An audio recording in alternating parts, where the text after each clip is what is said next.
session 6 and our final session in this series of we're trying to help equip you to love your adopted and foster child well. And I have learned a ton. I'm going to have to talk to my husband about adopting again so I can have a do-over and start from the beginning really well. But this last session is so important because it is all about communication tools. So super practical. The one thing you want to do from the beginning is learn to communicate well with your child.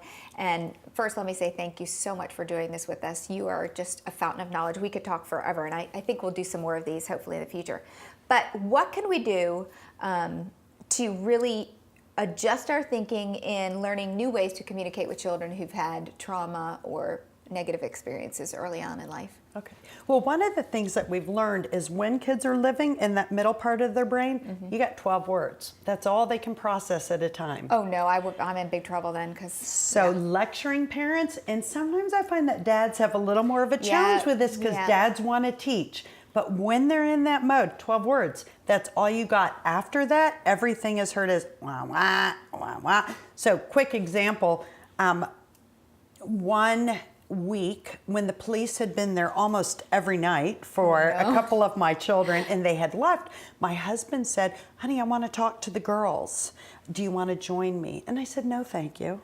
He said, what do you mean, no, thank you? And I said, well, for the next hour, you're going to have the best conversation with them. You're going to talk to them about the purpose in them joining our family and how much we love them. And if they would just do this, this would happen. And yeah, they're not using that part of the brain. And after the first 12 words, all they're going to hear is that Charlie Brown voice. And I got important things to do, and I don't want to waste an hour, but have fun. And did he receive that? And after an hour, he came out, he talked to him, and he said, which wall can I put my head through? Oh, no. So. Okay, we definitely did that. We're guilty of that too. And certainly my husband would come home, because at the time I was at home with the kids, and I'd be frustrated by the end of the day. Certain things would have happened, and he would do the same thing. He'd think he was going to be my hero and rescue me and go in and fix it all. And yeah, it didn't work. Right. So I help families create what we call DriveBys. Nice little words that you can just kind of drop and run. So some drive-bys, just to give you an example, might be, ooh, try again with respect. Okay, yeah, I love that. Do-over. Might be, right, try that again. It might be not dancing. So when kids try and engage us in their craziness, we just go, not dancing. It's just a nice, non-threatening way to say, I'm not going there. Right. And so there are a lot of different drive-bys that we've created. I love that. So eye contact is optional. Okay, so we talked in the last session that eye contact is optimal when you're trying to connect and bond, have fun. Exactly. But in this case, when you're trying to correct or let them know something's not working. Right, it can be very threatening. Okay. So it is okay. A lot of my conversations with some of my kiddos that were harder to connect with, I would come up behind them, put my hands on their shoulders and kind of rock side to side and just talk really quietly. And I could say, hey, see the sink full of dishes? It would be great if you do them. Okay, Mom. But if I came around the front and said, hey, see the sink full of dishes? Can you do them? I would have gotten a refusal. So again, just how we communicate I love that. is important. That. I think that would work on any teenage boy, actually. Or girl. not just one with trauma. Okay. Third thing with communication is, it doesn't have to be solved now. One of the things that I always tell parents is, if it's really an issue, it'll be there tomorrow, it'll be there next week. That was something that was really a different way of thinking for me, because I had, in all my parenting, learned when a child does something wrong, you correct as quickly as possible so they can make the cause and effect of it. But with adoptive kids and foster kids, it's not that way. And I had to learn especially one of our girls had a problem with lying, and especially to cover up behavior that she wasn't supposed to be doing something. And it would kind of make it crazy because I kind of knew she did it, but I didn't know for sure she'd do it, so I'd want to address it right away, and there was no way because you're trying to bond, so you don't want to accuse them of something you're not sure of. And I had to learn, and I would, a couple times, I just would send her to a room and I'd say, hey, can you make a list of the things that you're lying to me about right now, because there's several and we need to discuss them, and you just come down out of your room whenever you're ready. with that list and we'll discuss it. And it kind of put the burden on her to think about it, and she didn't always come down with everything, but it was in her time. And if not everything came out, I would just have to trust that we'll deal with that when it happens. Right. And one small adjustment I would just make to that is that have the kiddo sit with you when you're doing that, because we want them to know that relationship is not broken just because I'm not doing what you want me to do. So I think, and as we learn with kids to do that. But I think it goes back to what we talked about before too, is ask, don't tell. Yeah. So get kids to start thinking. Yes. So one of my kids wanted to go to the mall. Can I go to the mall with Johnny? Well, I know if she goes to the mall with Johnny, I'm going to get a call from the police because she's going to steal. And so rather though than saying no, which says you're not going to meet my needs, and that can be a trigger, I say, can you tell me how I can do my job as a mom and keep you safe if I were to say yes to that? That's so great. Allows a conversation. Now, ultimately, I know the answer is no. Right. But it's much harder to argue with someone who wants to keep you safe and helps them think through. So in that moment, though, we're focusing on safety, not learning the lesson. Right. See, when I'm in what I call with adolescence, we call it crazy brain, that limbic part, and we all have crazy brain. But when I'm there, I can't learn. Remember, I don't have cause and effect. I don't have any of that. So let's just be safe. When I'm back able to access some of that frontal precortex, then we'll learn the lesson. So that's where the time takes. And because of that, be aware of teachable moments. Watch when those happen. So take advantage. There are so many times that I may not address it, but I'm always aware. When can I insert that? And sometimes I do it in very playful ways because that's not threatening. And sometimes I do it in a questioning way. Like, what do you think you could learn here?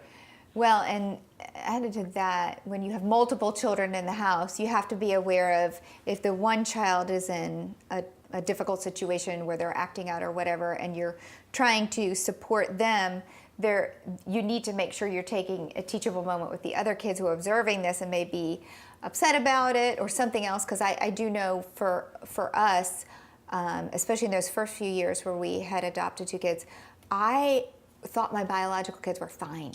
And yet they were observing some of like that crazy brain stuff and really second guessing and wondering, and it was making them unsafe. So there were some teachable moments with them I missed to, make them feel secure. That's good. It's hard to be aware of all the kids, but I know you've adopted and fostered so many in one household. It is kind of a little bit of a balancing act.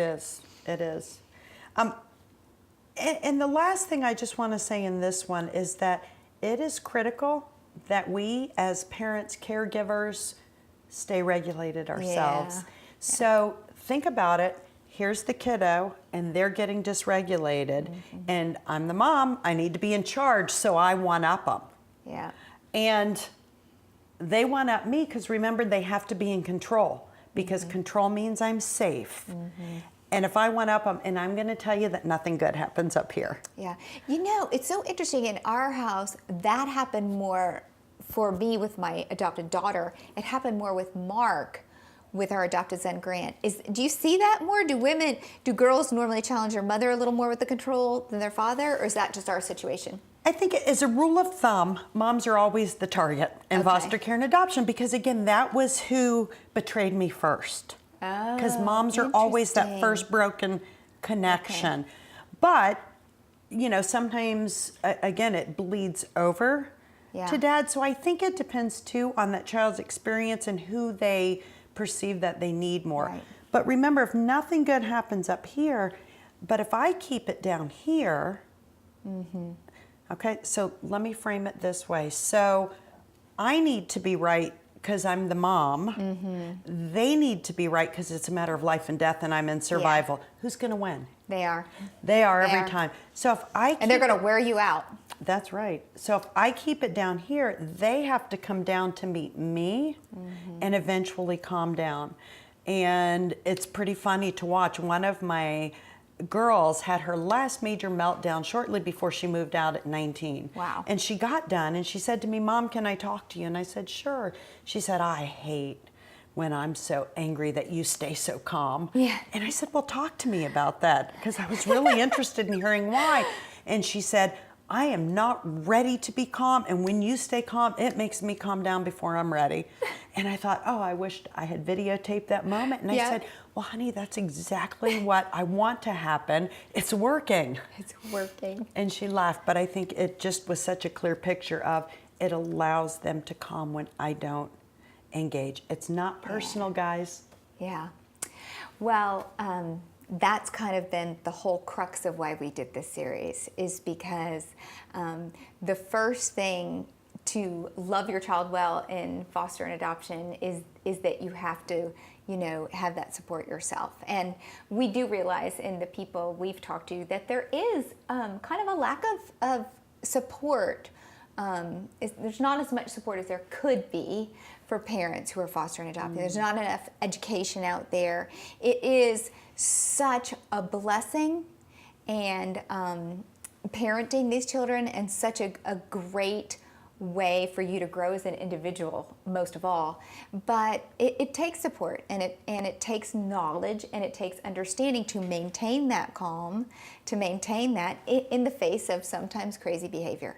And so we wanted to do that in the session. We want you to find the support you need. We want to encourage you to find that support in your community. And that can be hard too. We touched a little bit about that, because a lot of people may not understand what you're going through or what your family's going through. But there are great places to find that, and there is a lot of great education. And Lauren is a great resource, and we hope to grow our knowledge base for you, our learning tools here at Family First, because we want you to love your children well, whether they're biological, adopted, or whether you have really stepped out and are fostering children who are displaced right now. So I thank you for joining us. I hope that you have learned something and you can use these tools and share them with your community of people who have adopted or foster cared. And I pray that these children that you're parenting will be blessed in a mighty way. So thank you for joining us.